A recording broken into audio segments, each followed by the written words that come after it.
आज 23 सितंबर को मंगलवार के दिन हमारी दूसरी क्लास इस समय गणधरवाद की शुरू हो रही है।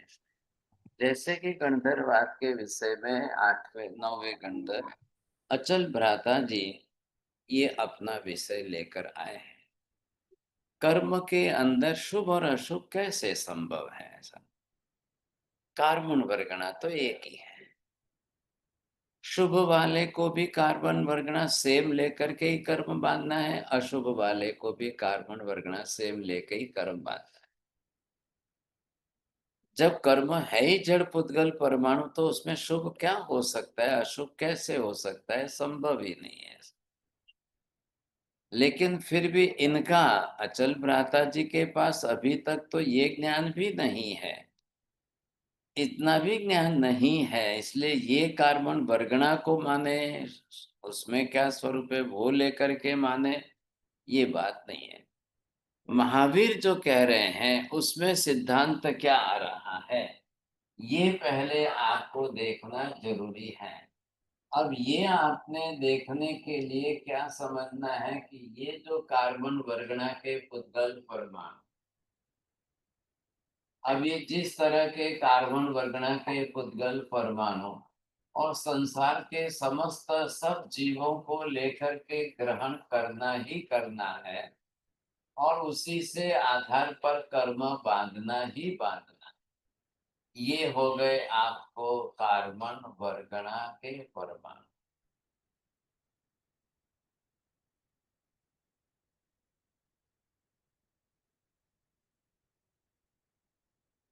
अब आपको क्या समझना है यहाँ पर, ये तो सबके केंद्र में है। अब यहाँ पर जो भी आश्रव हैं,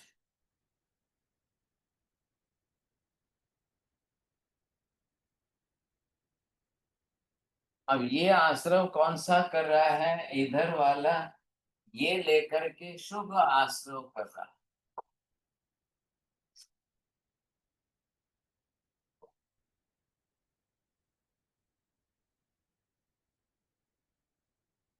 ये अपनी तरफ से अशुभ आश्रव।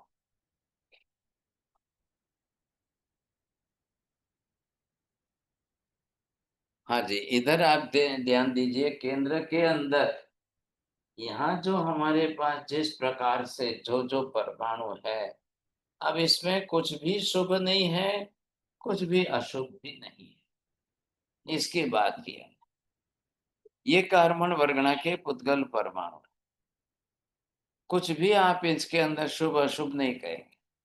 लेकिन ये जो है आश्रव, हाँ जी, Meena ben ji, what is the meaning of आश्रव यहाँ पर, ये बोलेंगे आप?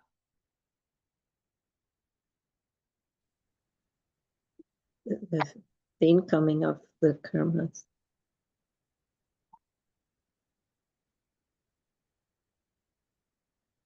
The inflow of karmas. बोले जैन साहब, आश्रव का मतलब क्या कहेंगे आप?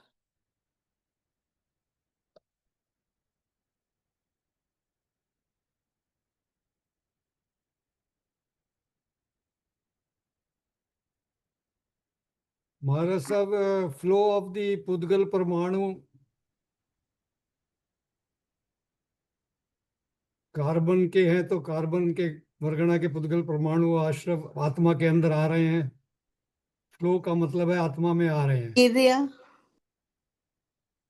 हाँ, अब ये जो आप देख रहे हो, यहां से लेकर के आपको चलना है, और चाहे वो आपका अशुभ है या शुभ है, आपको जो भी लेने हैं यहाँ से ये कार्बन वर्गना के पुद्गल परमाणु लेने हैं।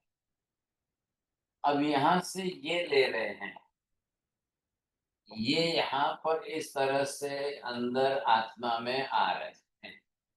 अब वो किस रास्ते से ले रहे हैं, ये भी अपनी तरह से आपको कर्म बंध कराएगा। ये इसके द्वारा बने हुए कर्म है। अब इसमें जो भी अशुभ के भी आ गए तो वो कर्म बना रहे हैं आपको। और फिर जब आपको इधर से आ रहे हैं, ये आ रहे हैं, तो ये भी आपको कर्म बंध तो करा रहे हैं। अब ये कर्म इसने बनाए हैं,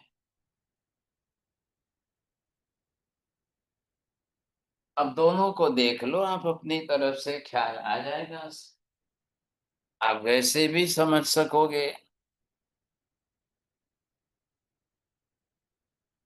तो अब जैसे ये परमाणु अंदर घुसेंगे, रास्ता कौन सा है? रास्ते जो है, हमारे घर के अंदर की विंडो वेस्ट साइड की खुली है कि ईस्ट साइड की है? बारिश वेस्ट से अंदर आ रही है कि ईस्ट से अंदर आ रही है? आप पहले कौन सा दरवाजा, खिड़की दरवाजे कौन से बंद करने जाओगे? हाँ जी, आपने ये समझ लिया कि नहीं नहीं, अभी जो है ये ईस्ट से आ रही है, तो मैं वेस्ट के दरवाजे बंद कर दूं कि तकलीफ लेना कि क्या फायदा, मैं उधर ना जाऊं, इधर से ही डायरेक्ट पहले बंद कर लूं, यहीं से अपना काम हो जाएगा सब। ये प्रयत्न करना है आपको। ईस्ट और वेस्ट करने के पीछे आपका उद्देश्य क्या होना चाहिए, ये आप देखिए। तो यहाँ आत्मा के अंदर ये जो आश्रव का मतलब सीधे कार्मिक एटम्स जो आत्मा में आने वाले हैं, वो किस रास्ते से आएंगे? क्यों कोई शुभ बन रहे हैं, क्यों कोई अशुभ बन रहे हैं? आ रहा है ख्याल आपको? बोलिए हंसाबेन, ख्याल आए क्यों? बोलो। हाँ साहिब जी, कार्बन वर्गा के पुष्कल परमाणु जो अंदर आ रहे हैं वो शुभ और अशुभ नहीं है, मात्र आत्मा ही जो राग द्वेष करती है उसके कारण वो नहीं। તમે મૂડાયા એટલે ફટફટાફટ ગમે તે બોલવા માંડી ગયા, એમ વિચાર નહીં કર્યો શું પૂછ્યું છે? राकेश जी ध्यान में आ रहा है, बोलिए। गुरुजी, शुभ आश्रव और अशुभ आश्रव, तो आत्मा में शुभ भाव होते होंगे तब शुभ आश्रव होता होगा, और अशुभ भाव चलिए, होता। अब आपको क्या समझना है यहाँ पर, ये आश्रव हो या ये आश्रव हो, यहाँ पर आपको सबसे पहले मुख्य लक्ष्य दे करके बताया गया है कि ये 42 प्रकार का जो आश्रव है,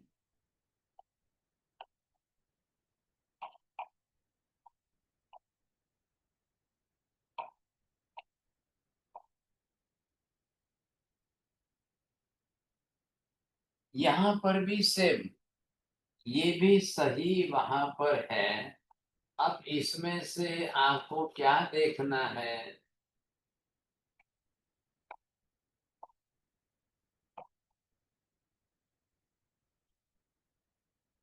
ये 42 प्रकार 42 ये क्या है? ये क्रिया प्रवृत्ति है। अब आप किससे कर रहे हो, किस 42 में से किस प्रकार से कर रहे हो, आप किस तरीके से कर रहे हो, उस हिसाब से आपको कर्म बंध होना है। अब ये करने में यहाँ पर आपने क्या लगाया है? शुभ लगाया। यहाँ पर आपने क्या है? अशुभ दिया।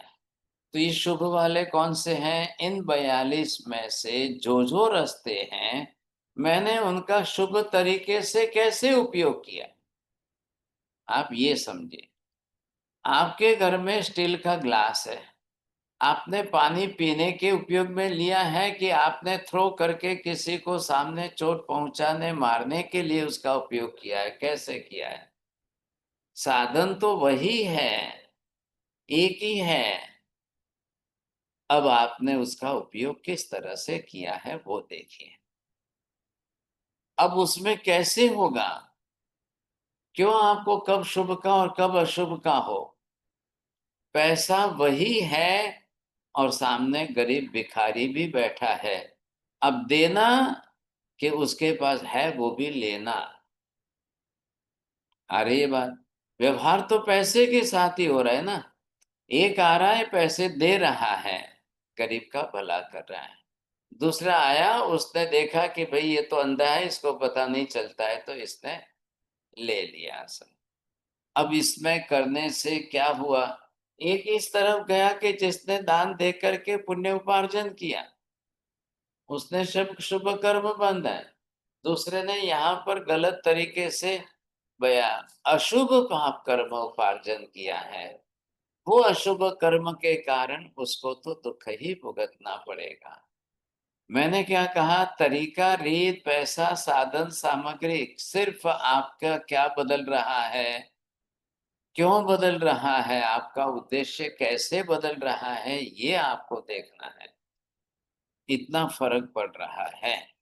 तो यहाँ पर यही 42 प्रकार है, इसमें भी यही 42 प्रकार है। अब 42 में से चुन करके कौन सी शुभ में आ रही है, कौन सी अशुभ में आ रही है, जरा आप डिवीजन कर लो। हाँ, अब किसको याद है, किसको मालूम है, आशा बहन जी, 42 प्रकार में से आप कौन से बताएंगे? देखो,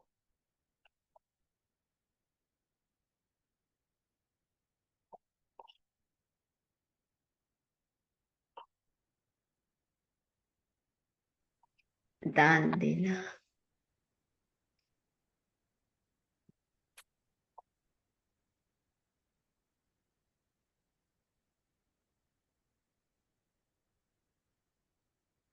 अब ये मुझे नहीं लगता कि साल 2 साल पहले की बात आपको याद हो, इतनी मेमोरी आपकी इंद्रिया, खाली चौड़िया जी की हो सकती है, क्यों, वो बादाम की बर्फी बहुत विक्रिया, है, ये बात है। इधर भी मतलब वही आया बात कि है। दो विक्रिया, ये यहाँ पर भी देख लो, यही है साहब। इंद्रियाश्रव है ये, कसाय आश्रव है ये, अव्रत के आश्रव है ये, योग के आश्रव है, और ये क्रिया के। बोलिए हंसाबेन, बोलो હવે को 42 નું ગણિત કેવી રીતે બેસાડવું છે, બોલો।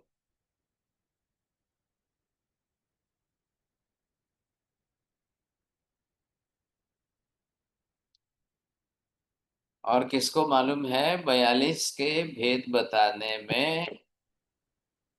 5 इंद्रिया, हाँ जी,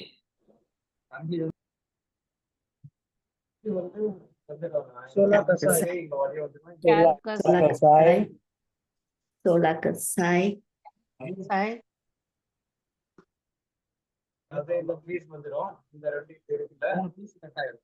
5 4 प्राणी, 3 योग और 25 की 25 5 30 क्रिया 35, 25 कायिक क्रिया, 4 का है यहाँ, 5 4 9 5 14 3 17 हो गए। 4 कसाई है। સાહેબજી એ શું છે કસાઈની બાજુમાં લખ્યું છે अव्रत। અવ્રત। हाँ, अब यहाँ पर भी आपको यही लिखने हैं ना। या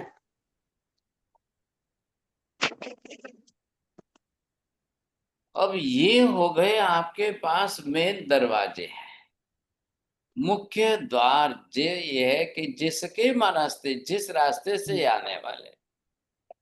अब ये 42 में से आपको डिसीजन लेना है, आप कौन सा शुभ कर रहे हो, कौन सा अशुभ कर रहे हो। शुभ अशुभ के अंदर अच्छे खराब, अच्छे खराब, ये आपको देखना है ना। हाँ जी प्रवीण जी, आपका म्यूट रखिए, मत रखिए। तो यहाँ पर देखेंगे आप, यदि इसमें से डिवीजन कर सको।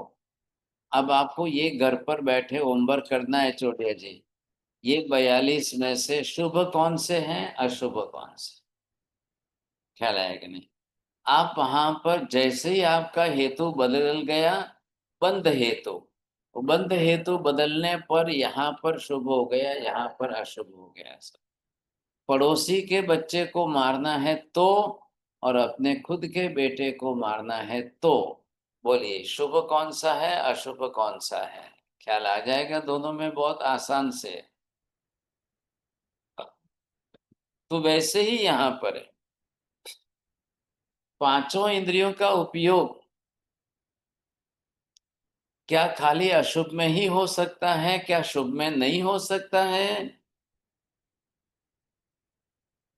कोई जा रहे हैं, पांचों इंद्रियों का उपयोग, भाई साहब कहाँ जा रहे हैं? कोई सिनेमा में जा रहे हैं, कोई जो है हनीमून करने जा रहे हैं, कोई गोवा जा रहे हैं, कोई रिसोर्ट में जा रहे हैं, कोई कहाँ जा रहे हैं, और कोई कहे कि नहीं हम तो समय शिखर जी तीर्थ चले जाएंगे, 20 तीर्थंकर भगवंतों के निर्वाण भूमि है, वहां दर्शन करें।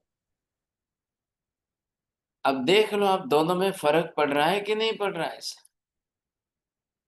जी पांचों इंद्रियों का उपयोग ये भी करेगा, पांचों इंद्रियों का उपयोग ये भी करेगा। ख्याल है? अच्छी शुभ पुण्य का उपयोग अगर उसकी क्रिया है तो भाई साहब बहुत अच्छा पुण्य उपार्जन करेगा। शुभ है, शुभ आश्रव के अंदर ये यहाँ पर इसको पुण्य उपार्जन करना है। आत्मा के घर में दोनों होते हैं।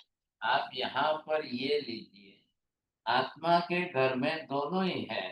आपको यहाँ पर जो है ये पुण्य के रूप में उपार्जन करना है, ये यहाँ पर पाप के रूप में करना है।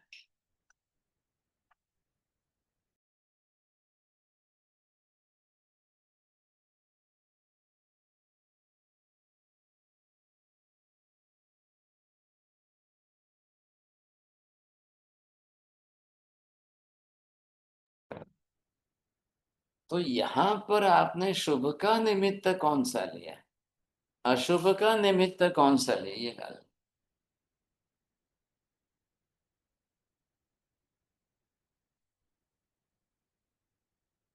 संसार में सभी शुभ नहीं होते हैं और संसार में सब कुछ अशुभ ही होता है, ऐसा भी नहीं।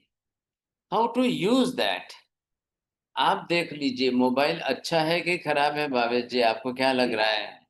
महाराज साहब वो जैसे आप यूज करोगे उस पर डिपेंड करता है। हाँ बस बस बस, ये जो है, अब वो एक इंस्ट्रूमेंट है ना, वो तो एक साधन है भाई साहब। अब it depends on you that how you are using that.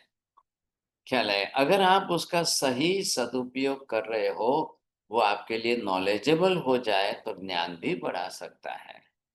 और उसी को आप गलत तरीके से उपयोग करने लग जाओ तो भाग्यशाली दुनिया भर के पाप भी वही कराता है। आप ये मत सोचना भविष्य के अंदर जितनी टेक्नोलॉजी आएगी, जितनी टेक्नोलॉजी डेवलप होती जाएगी, सभी आपके विकास और तरक्की का साधन बनेगी, ऐसा नहीं है। आप बताइए चौड़िया जी, 25-50 साल पहले ये साइबर क्या होता था, साइबर अटैक होता था और यूं करोड़ों रुपए लूटे जाते थे क्या? नहीं मार, कोई नहीं जानता था ऐसी चीजें। अब आदमी चोरी करने जाएगा तो किसी के घर में कितनी चोरी करेगा, उसके घर में जो है वो चोरी करेगा। और आज ऐसे ठग बन गए, ऐसे चोर बन गए कि यहाँ वो बैठे बैठे, अपने घर बैठे बैठे साइबर अटैक से किसी के करोड़ों उठा सकते हैं, पूरा बैंक अकाउंट साफ कर सकते हैं, कुछ भी कर सकते। वो किस में आया? 5 अव्रत। अव्रत के अंदर आपका अदत्ता दान जो है, अब वो अदत्ता दान के अंदर इतना भारी अव्रत का सेवन करे, वो साइबर अटैक करके किसी के बैंक अकाउंट को ही खत्म कर दे, भाई साहब उनके लिए फिर नरक के सिवाय दूसरा रास्ता नहीं बनेगा। ख्याल है? बड़ा पैमाना बहुत बड़ा हो गया ना, साधन ऐसे आ गए। अब ऐसे साधन माध्यम आ गए तो फिर तो बड़े पैमाने पर चलेगी, बहुत बड़े पैमाने पर आ जाएंगे। जब लिमिटेशन थी तब लोग जो है कैसे कैसे जाते थे, कैसे कैसे चोरियां करते थे, किस किस तरह से किसी के जाकर, तो उनका लिमिटेशन मर्यादित रहता था, वो उतने में ही चल। अब जैसे ये चलेगा साहब, आज का युग देख लीजिए, विनाशक युग कितना हो गया है। जितने एटम बम बने वो किस लिए बने हैं, परमाणु बम बने हैं वो किस लिए, न्यूक्लियर बम बने हैं वो किस लिए, मिसाइलें इतनी बनी हैं वो सब किस लिए बनी है? बोलना है दुनिया के सामने डिफेंसिव बोलना है, लेकिन ऑफेंसिव यूज करते हैं तब क्या परिणाम आता है? आप देख रहे हो, सामने देख रहे हो, रोज हाँ सामने घट रहा है, देख लो आप समझेंगे। तो ऐसी स्थिति के अंदर अब आप इसमें से कितना उपयोग कौन सा कर रहे हो? तो पहले आपको वहां नव तत्व में जाकर आश्रव तत्व पूरा पढ़ना पड़ेगा। आश्रम के ये 42 वेद, 25 क्रियाएं, सब डिटेल में एक एक आपको निकालनी पड़ेगी। और चीज आपको डिटेल में क्लियर करके अब मैं उसमें से यूज क्या कर रहा हूं, कैसा उपयोग कर रहा हूं, ये मैंने क्या कहा, ये तो कार्बन वर्गणा के पुद्गल परमाणु। आप गेहूं के आटे को अच्छा भी नहीं कह सकते हो, खराब भी नहीं कह सकते। आप क्या उपयोग कर रहे हो, कैसे उपयोग कर रहे हो। आप कोई लेकर के घी गुड़ शक्कर डाल करके हलवा बना के खा रहे हैं, कोई लेकर के नमक मिर्ची डाल करके कुछ बनाकर खा रहे हैं भाई साहब, वो तो आपके ऊपर है। गेहूं का आटा तो एक ही है, शक्कर एक ही है, हल्की छोटी थोड़ी सी डाल करके आपने दूध मीठा कर लिया, बहुत अच्छा है। लेकिन आपने 4 गुनी डाल करके इतना ज्यादा मीठा किया, वो कल आपको जो है शुगर बढ़ा दे, ब्लड शुगर में चले जाओ, ये आपके लिए हो गया। तो शुगर का दोष कहाँ है, आपने किस तरीके से यूज किया उस पर आधार है, आपने कितने प्रमाण में उसका उपयोग कैसे किया उस पर आधार है। तो अब ये तो क्या है, ये तो सिर्फ खिड़की दरवाजे, ये 42 खिड़की दरवाजे हैं, इन्हीं दरवाजों से रोज हम कर्म बांध रहे हैं। समस्त जीवों की बात चल रही है, मेरे अकेले की बात नहीं है, आपके अकेले की बात नहीं है, संसार के अनंत जीवों की बात है। सभी इसी तरह से रोज के कर्म बांध रहे हैं। अब शुभ कितने लोग बांध रहे हैं, अशुभ कितने लोग बांध रहे हैं, ये तो अनंत अनंत है। कार्बन वर्गना के पुद्गल परमाणु तो अनंत अनंत है, ये तो कोई घट नहीं रहे ऐसा, ये तो रोज के हैं। आप तो इनको तो बना ही नहीं रहे हो, ये तो बने बनाए हैं संसार के अंदर। समान गुण धर्म वाले इतने अनंत परमाणु इकट्ठे हो जाएंगे, उनका स्कंद बन जाएगा, वो ग्रुप है, वही तो यहाँ पर कार्बन वर्गना के रूप में है। पाप करने वाले को भी यही लेना है, शुभ पुण्य करने वाले को भी यही लेना है। Raw material it is one and the same for all. आपका लेने का तरीका, आप किस तरीके से ले रहे हो, किस उद्देश्य से ले रहे हो, आप क्या कर रहे हो, उस पर आधार है। ख्याल आया कि नहीं? उस पर पूरा आधार चल रहा है। आपके लेने का तरीका सही है तो बहुत अच्छा। मैंने कहा आपको, अब ये कसाय यहाँ पर आ रहे हैं और यहाँ प्रशस्त कसाय हो जाएंगे, दोनों के लिए, दोनों के लिए फायदा नुकसान कहाँ पर किसका क्या है, ये आपको समझ में आना चाहिए। बस तो यही तो शुभ पुण्य करा रहा है और ये अशुभ पाप कर्म करा रहा है।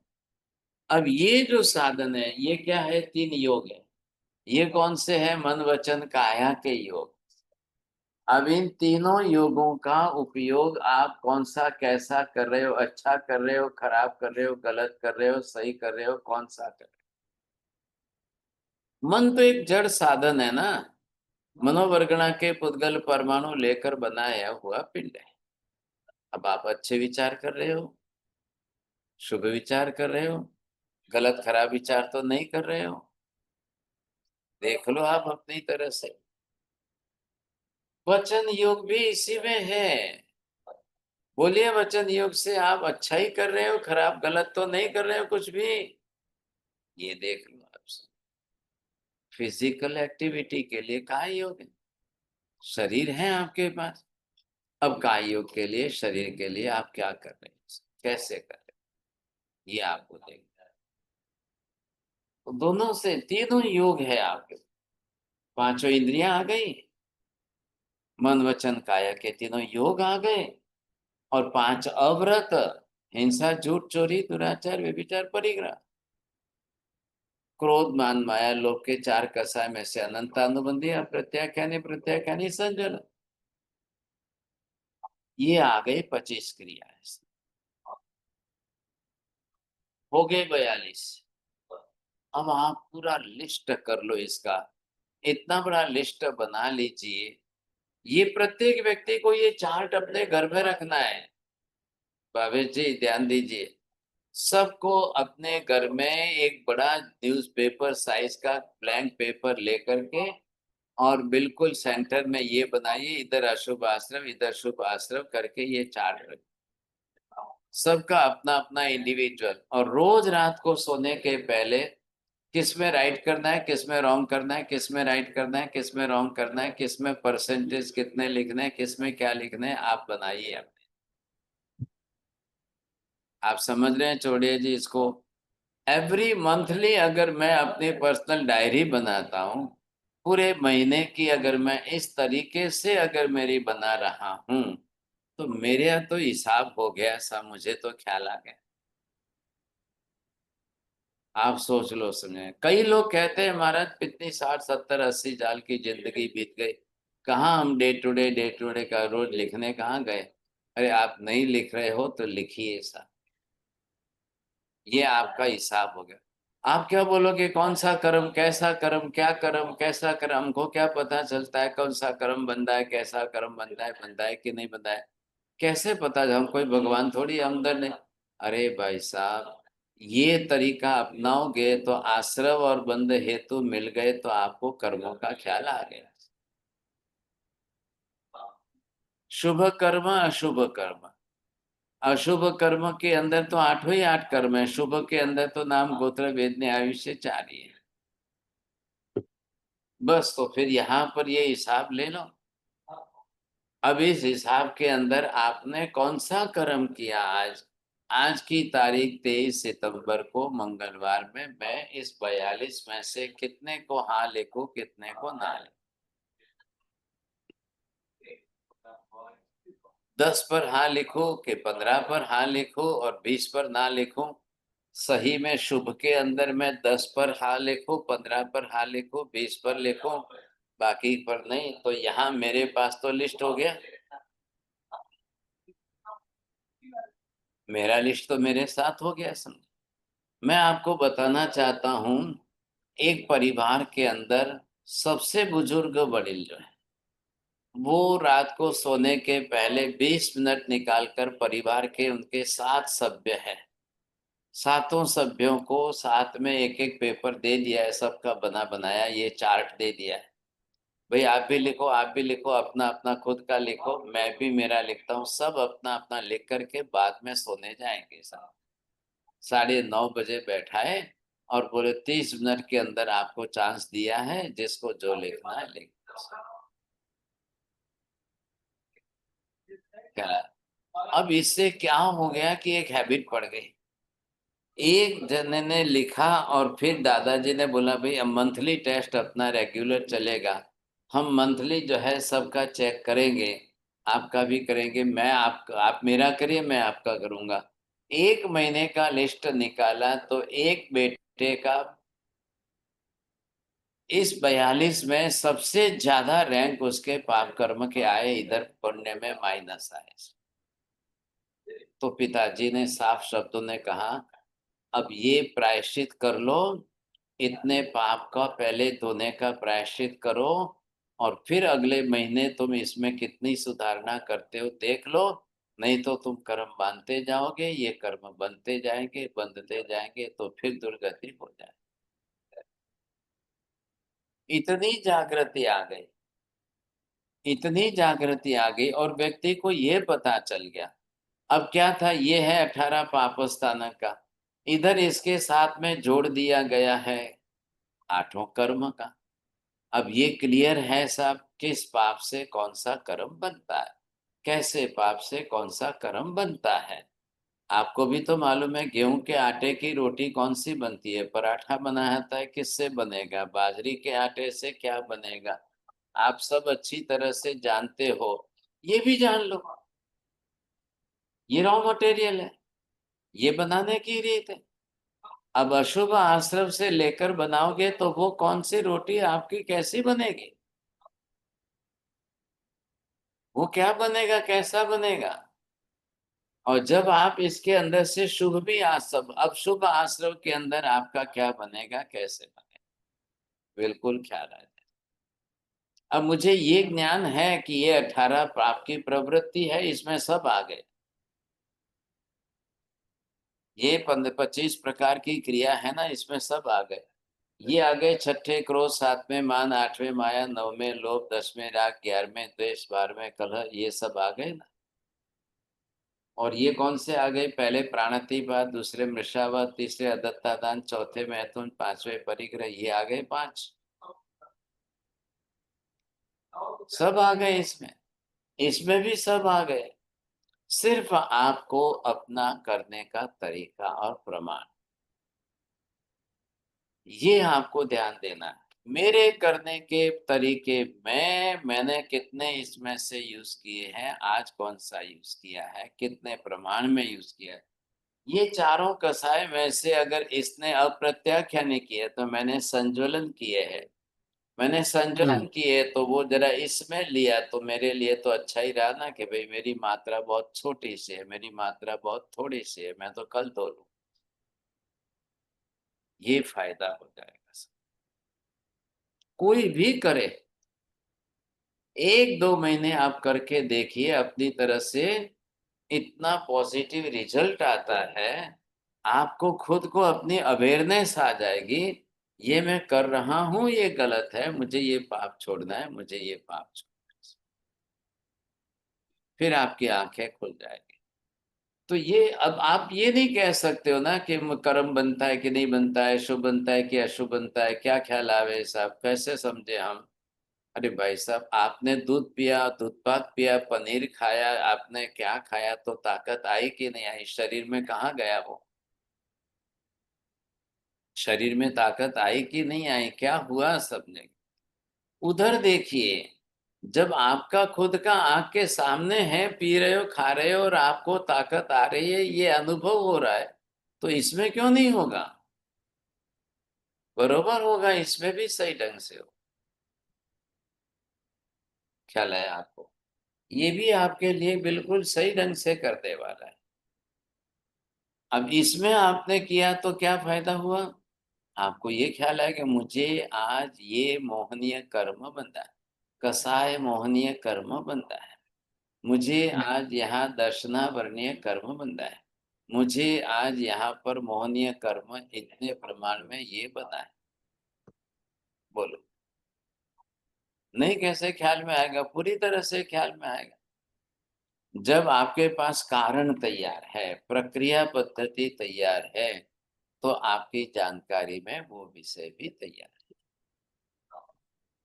फिर आप खुद निर्णय कर लोगे, हाँ जी मेरा आज ज्ञानावरणीय कर्म इतना बड़ा है, आज दर्शनावरणीय कर्म इतना बड़ा है, मेरा मोहनीय कर्म ये इतने प्रमाण में बड़ा है, अंतराय कर्म ये इतने प्रमाण में बड़ा है। सिर्फ ज्यादा से ज्यादा आपको क्या ख्याल नहीं आएगा, इंटेंसिटी कम थी कि ज्यादा थी, बंद स्थिति जो उसकी रही वो कितनी कम रही कि ज्यादा रही, शायद वो ध्यान में न आए। लेकिन अगर हम अपने इन कसायों की तीव्रता को पहचान सकते हैं, जान सकते हैं, तो कल आप उस तीव्रता या मंदता के आधार पर बंध स्थिति कम या ज्यादा उसका भी हिसाब निकाल सकते।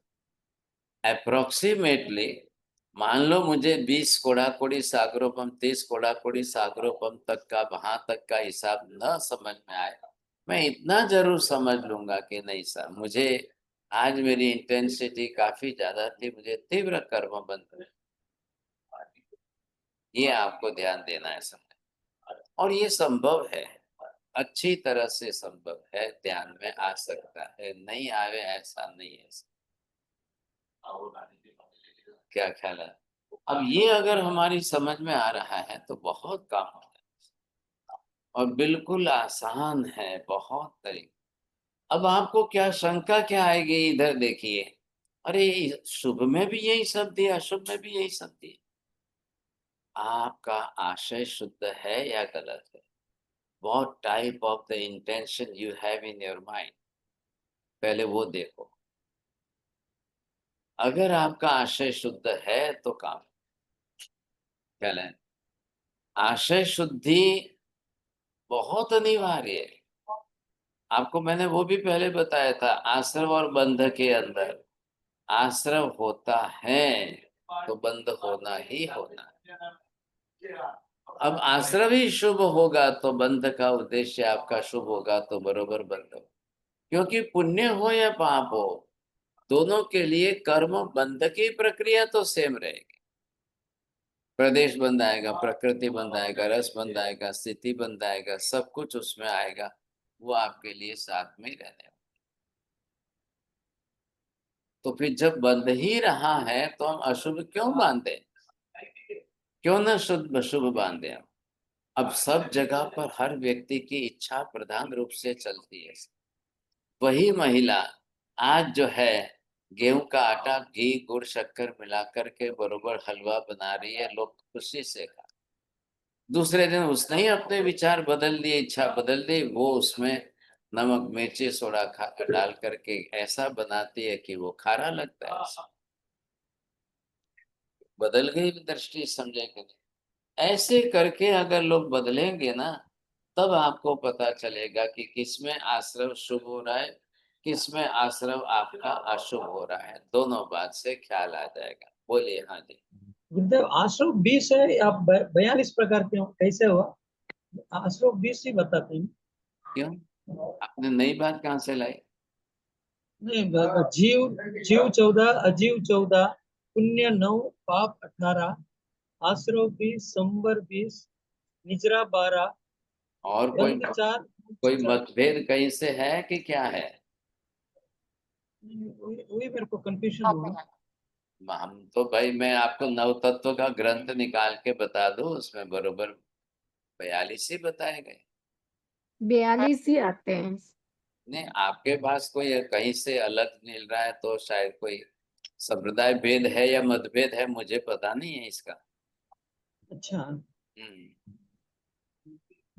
लेकिन अभी तक मैंने नहीं सुना है, आज दिन तक तो ऐसा नहीं, बयान। मैंने मतलब वो 9 तत्व के 115 भेद लिखाए हैं। नहीं नहीं, आप उसमें भेद में जाइए। अब किस संप्रदाय की पुस्तक आपके पास है मुझे मालूम नहीं, लेकिन आप हमारी 22 है। 42 वेद आश्रम के बरोबर मिलेंगे। अच्छी बात, अच्छी बात है। हाँ जी, राकेश जी बोलिए। गुरुजी, जब हम सोते हैं तब क्या होता है, शुभ के अशुभ आश्रव? भाई कौन सोया है? आत्मा। सोने की बात जब आई तब आपका कौन सोया है? विचार तो चल ही रहे हैं ना। जब विचारों की इतनी तीव्रता चल रही है और विचारों के अंदर राग द्वेष भी आ ही रहे हैं, हो रहे हैं, चल रहे हैं, चले, तो जो आपके उस समय के अध्यवसाय होंगे, आपको शुभ कर्म अशुभ कर्म दोनों ही है, साथ में ही है। अब हाँ, सिर्फ मनोयोग का मानसिक है, ख्याल है कि नहीं? आपको इतने ही निकालने। अच्छा। और गुरुजी, इसमें शुद्ध होता है, शुद्ध आश्रव कि हाँ, शुद्ध अशुभ ही होता है? क्या? शुद्ध आश्रव ऐसा कुछ होता है? नहीं, खाली शुभ अशुभ। शुद्ध तो ज्ञान दर्शन आदि आत्मा के गुण है ना। अच्छा। उनको कहाँ बीच में ला रहे हो? यहाँ तो आश्रव जो हो रहा है उसकी बात है। ठीक है।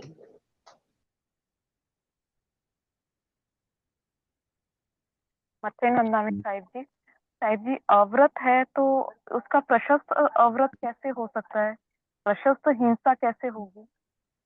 अव्रत के अंदर भी आप देखो, प्रशस्त हिंसा में कालिकाचार्य जी ने साध्वी जी की रक्षा के लिए हिंसा की। क्या करेंगे आप उसको, कैसे कहेंगे? अव्रत के अंदर कोई एक भी व्रत नियम नहीं ले रहा और कोई ले करके पाल रहा है, तो तुलना करिए, अशुभ और शुभ हुआ थोड़ा बहुत। ये कहता है कि मैं 5 तिथि 10 तिथि ब्रह्मचर्य का पालन करूंगा, ये कहता है मैं तो एक भी नहीं करूंगा, तो इसकी और इसकी तुलना करेंगे कि नहीं आप? तो जब आपका आशय ही बदल जाएगा तो थोड़ा सा उसमें फर्क आएगा, कम ज्यादा आएगा, नहीं तो कैसे आएगा सोचिए। तो जितने प्रमाण में इसको संवर करना है, पुण्य उपार्जन करना है, निद्रा करना है, जो करना है करेंगे। आशय आपका बदल गया तो फायदा हो गया, सोचिए।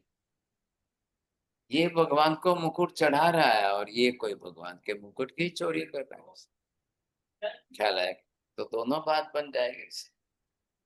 नमो हरिहंताणम, नमो सिद्धाणम, नमो एरियणम, नमो वज्रायणम, नमो लोहे सब्ब साधनम, एसु पंच नमकारो सब्ब पाप प्रणसम, मंगलाणम च सब्बे सिंपड़मन अभय मंगलम, मंगलम भगवान वीरो मंगलम गौतम, मंगलम स्तुलिभद्राध्य जैन धर्मस्तु मंगलम, चत्तारि मंगलम अरिहंता मंगलम सिद्धा मंगलम, साव मंगलम केवले पन्नतोतम, चत्तारि लोकोत्तम अरिहंता लोकोत्तम, सिद्धा लोकोत्तम साहु लोकोत्तम केवले पन्नतोतम। उत्तमम् चत्वारि शरणं पवज्जामि अरिहन्ते शरणं पवज्जामि सिद्धे शरणं पवज्जामि साहु शरणं पवज्जामि केवले पन्नत्तं धम्मं शरणं पवज्जामि सर्वमङ्गलमाङ्गल्यं सर्वकल्याणकारणं प्रधानं सर्वधर्म जैनं जयति शासनम्